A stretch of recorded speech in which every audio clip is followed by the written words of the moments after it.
coucou, vous allez bien? On est le 5 octobre. Voilà, voilà, ça c'est fait. Qu'est-ce que je voulais vous dire pour débuter cette vidéo?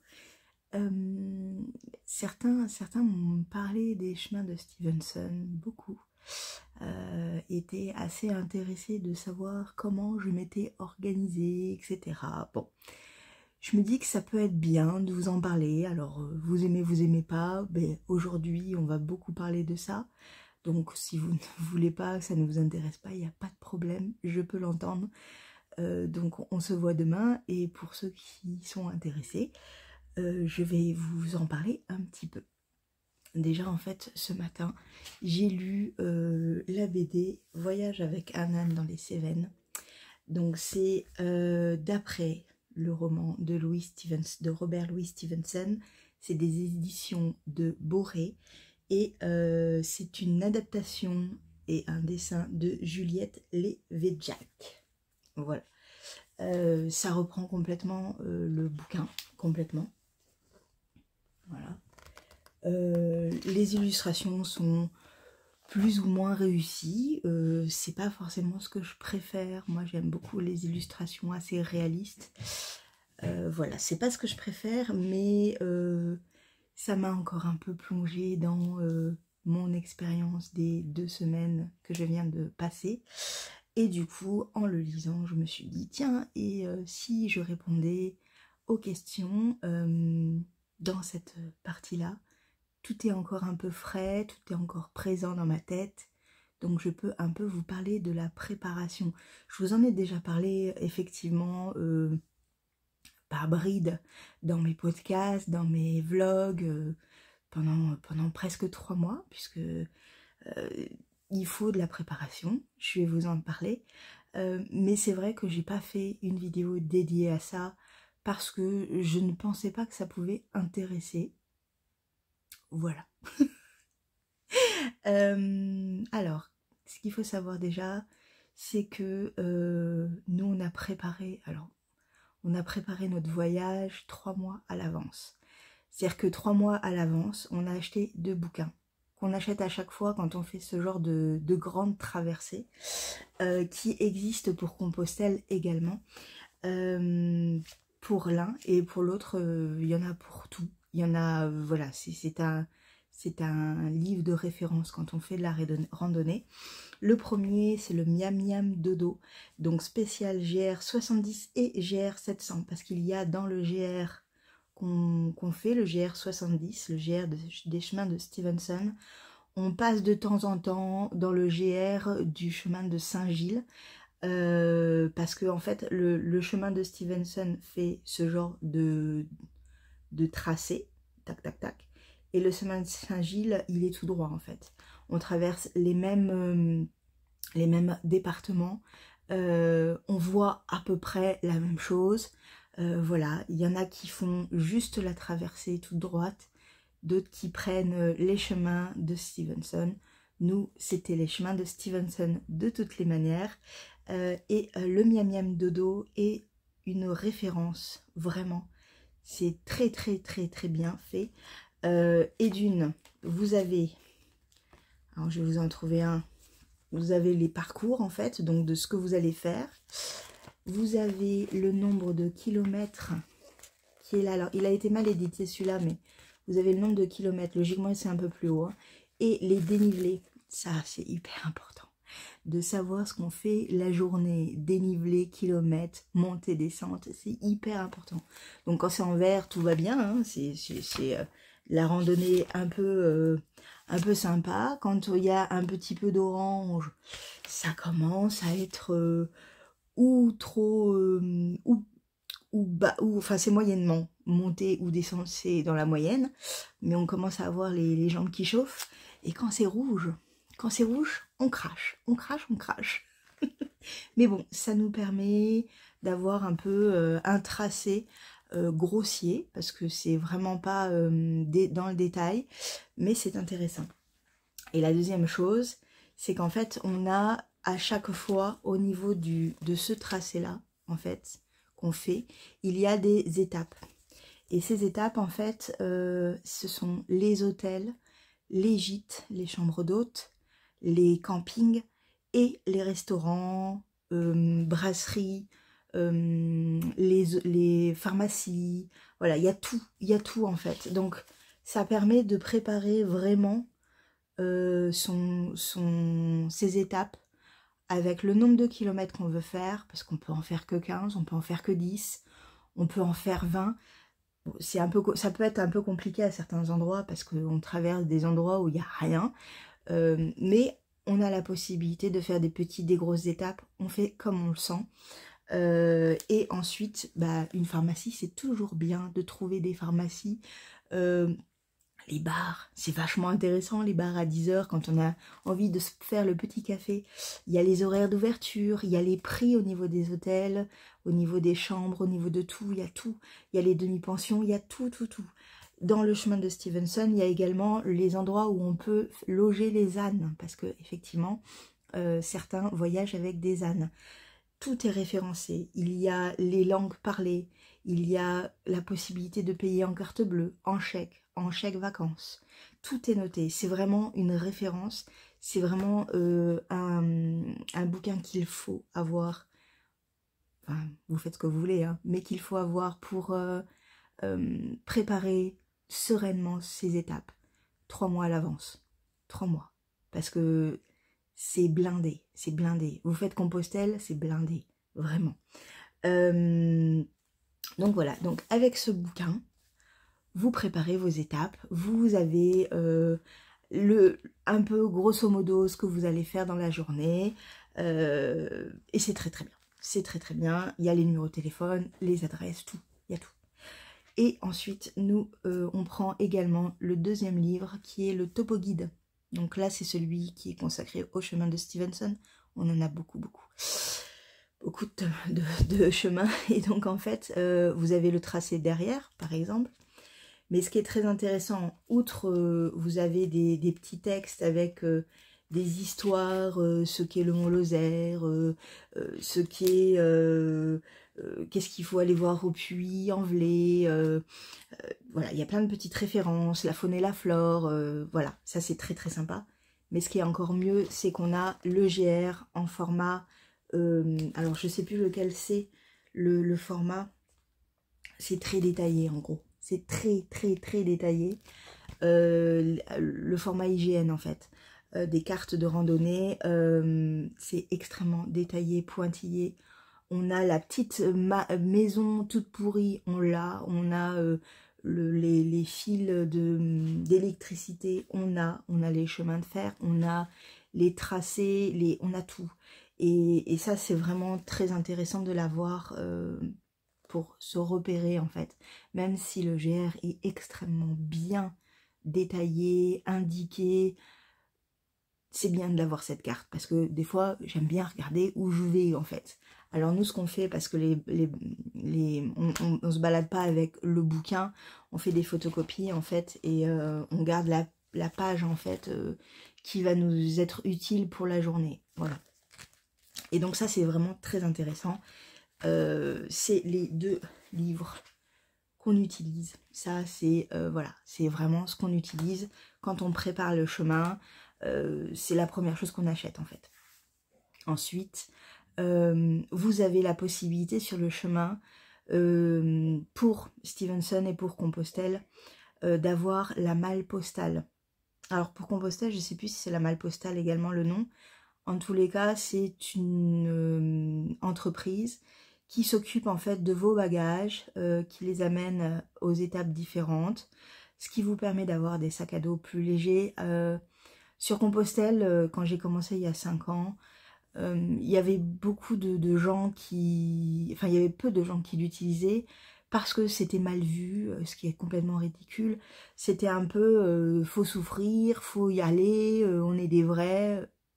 En Espagne, c'est ça. En Espagne, il faut souffrir pour faire le chemin, sinon c'est pas bon. Il y a certaines personnes dans les étapes qui ne veulent pas nous recevoir si on n'a pas souffert, si on ne porte pas tous nos sacs sur nous. Voilà, ça c'est en Espagne.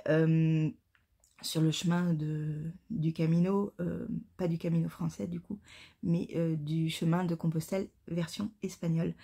En France, non. En France, c'était il y a 5 ans un petit peu, voilà, oui, bah oui, on porte pas nos affaires. Alors on était pas mal vus, mais bon, on sentait qu'il fallait limite s'excuser de ne pas porter nos affaires, de ne pas souffrir comme beaucoup, de ne pas avoir la tente sur les bagages, voilà.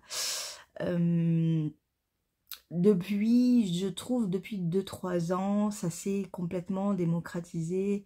Les gens font porter leurs bagages. Et alors, quand on voit... Moi, j'ai toujours un petit sac quand même parce que je me limite. Je prépare vraiment la version espagnole où j'aurai tout mon sac sur moi. Donc, j'essaye de limiter le plus possible pour m'habituer déjà à n'avoir que l'essentiel. Mais quand je vois dans la malle postale, dans les étapes, quand on arrive sur les gîtes ou les chambres d'hôtes, etc., qu'on voit à côté de l'accueil les énormes sacs des gens, ça me fait beaucoup rire parce que bah, ils ont tout leur vestiaire en fait. Ils ont toutes leurs penderies. Voilà, moi j'ai 3 t-shirts, 2 t-shirts de marche, un t-shirt pour le soir, j'ai une polaire, j'ai un pantalon pour le soir, deux pantacourts pour marcher, 3 paires de chaussettes, 3 culottes, 2 soutiens-gorge, voilà, c'est vraiment la limite que j'ai. Je lave tous les jours, voilà, c'est vraiment, bah, c'est comme ça, c'est une fois au milieu à peu près, on nettoie tout ce qui est linge du soir, pour avoir des choses un peu quand même qui sentent bon. Parce qu'on les porte pas non plus 3 tonnes de temps, on les porte pour manger en fait le soir. Et c'est tout, puisque le matin, dès le réveil, on met la tenue de randonnée en fait. Mais bon, ça permet quand même d'avoir des choses un peu propres, un peu agréables, qui font du bien. Parce que en randonnée de 2 semaines, on se lave tous les jours, mais les vêtements, ils sont lavés à la main, c'est pas l'idéal quoi. Voilà, c'est pas le truc glamour à fond, hein. Non, non. Mais la malle postale est bien parce que bah voilà, c'est beaucoup plus plaisant du coup de pouvoir se balader en fait avec juste nos gourdes, le parka s'il va pleuvoir, parce qu'il faut bien regarder la météo à chaque fois, hein, c'est très important. Le pique-nique du midi et la polaire parce que le matin il fait frais, quand on s'arrête, qu'on a bien transpiré, c'est bien d'avoir quelque chose sur soi, voilà, gants, etc. Quand il fait froid et qu'on est dans, par exemple là, à la fin dans les Cévennes, j'avais gants, j'avais bonnet, j'avais col, enfin voilà. Euh, voilà, c'est vraiment, c'est un sac qui fait 5 6 kilos, c'est hyper agréable en fait, c'est vraiment très plaisant d'avoir un sac qui fait 5 6 kilos seulement sur les épaules et pas 10 kilos quoi, voilà, la limite c'est 10, hein. De toute façon c'est 10% du poids logiquement, voilà, la limite c'est 10, hein. Faut pas plus parce que sinon c'est trop lourd, vous allez vous défoncer les épaules, ça va vous faire souffrir tout le corps, vous n'allez pas prendre du plaisir, enfin bon. Donc la malle postale est bien pour ça, parce qu'elle amène tout. Si vous laissez votre voiture, par exemple, au puits, et que vous faites toute l'étape, bah, pour revenir, vous avez la possibilité aussi de payer la malle postale pour vous ramener 200 km plus loin. Enfin, c'est vraiment très très bien la malle postale pour ça. Voilà. Et puis après, ben après, il va falloir travailler ses muscles, travailler son endurance. Donc pour ça, quand on commence à marcher, il faut avoir déjà travaillé ses muscles, son endurance, son mental. Pour cela, il faut faire des randonnées préparatoires. Le must, c'est 3 mois avant, tous les week-ends. Au moins une marche d'abord de 15 km, 18, 20. 20 c'est bien. Quand on commence à tenir 20 km tous les week-ends, une fois, une seule journée, c'est très bien.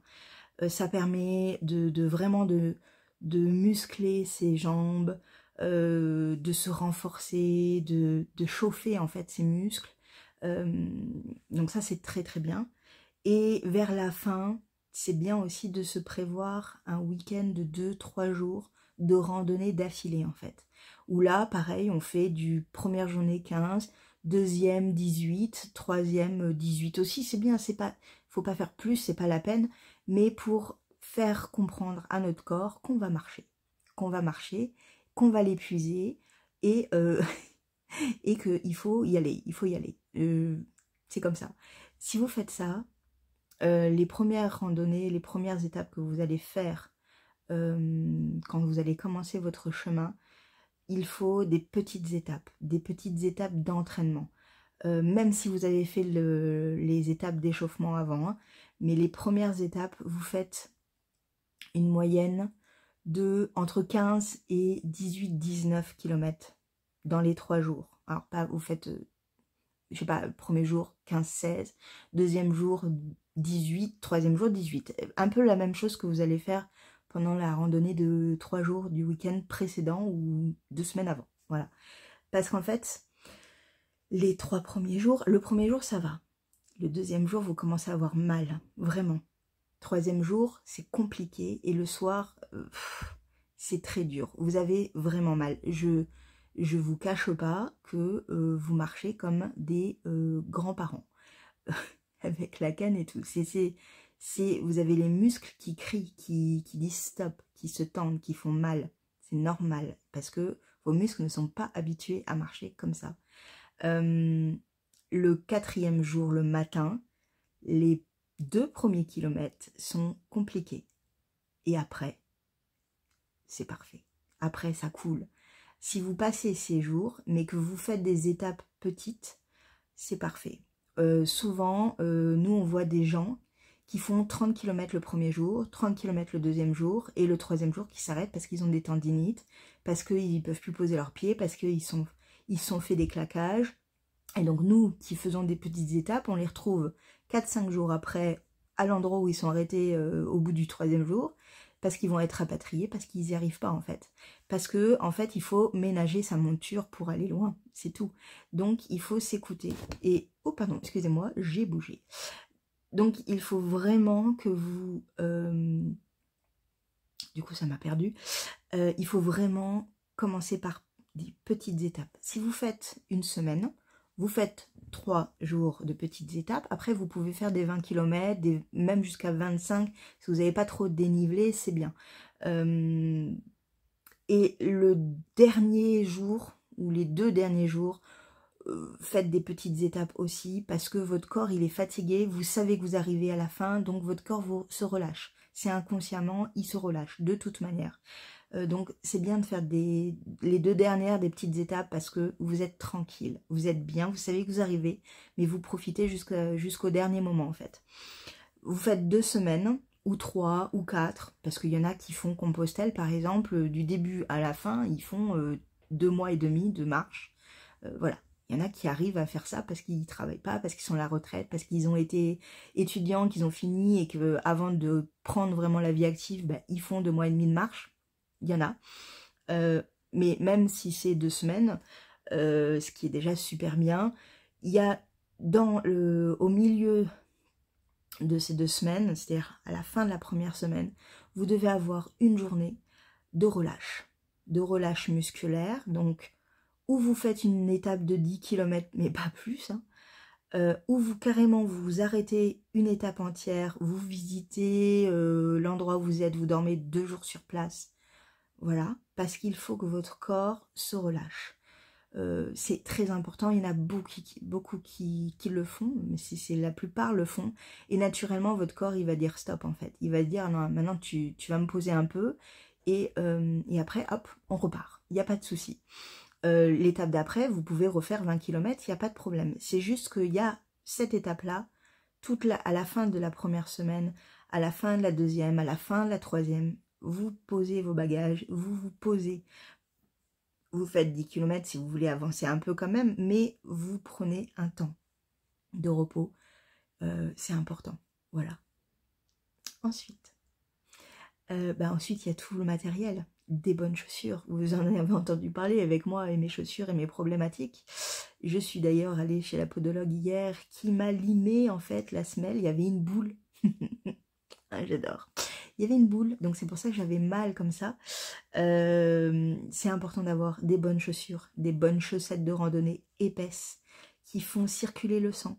Les chaussures de randonnée, vous les achetez si elles sont neuves, vous les cassez avant, vraiment. Parce que ne commencez pas avec des chaussures neuves. Il faut marcher avant, parce que sinon vous allez avoir des ampoules de folie. J'en ai vu une là, elle avait une ampoule comme ça, 2 jours après elle avait mis un Compeed, parce que les Compeed ça c'est des pansements seconde peau, c'est génial. Mais le Compeed est parti à l'eau avec l'eau et la peau s'est arrachée. Elle avait un trou comme ça. Donc il faut vraiment casser ses chaussures pour voir où est-ce qu'on va avoir des ampoules, pour pouvoir mettre des Compeed et pour pouvoir être prête pour les randonnées à venir. Les tenues, vous mettez ce que vous voulez, quelque chose de léger, quelque chose de bien. Un polaire, c'est bien parce qu'il fait chaud. Je ne vais pas trouver le nom. Une parka, parce que un coupe-vent, hein, parce que vous allez voir, ça c'est toujours utile. Un poncho. Le poncho est votre meilleur ami quand il pleut, parce qu'il protège le sac à dos aussi. Alors vous avez un effet tortue, vous êtes tout moche, mais c'est pas grave. C'est très bien d'avoir un poncho.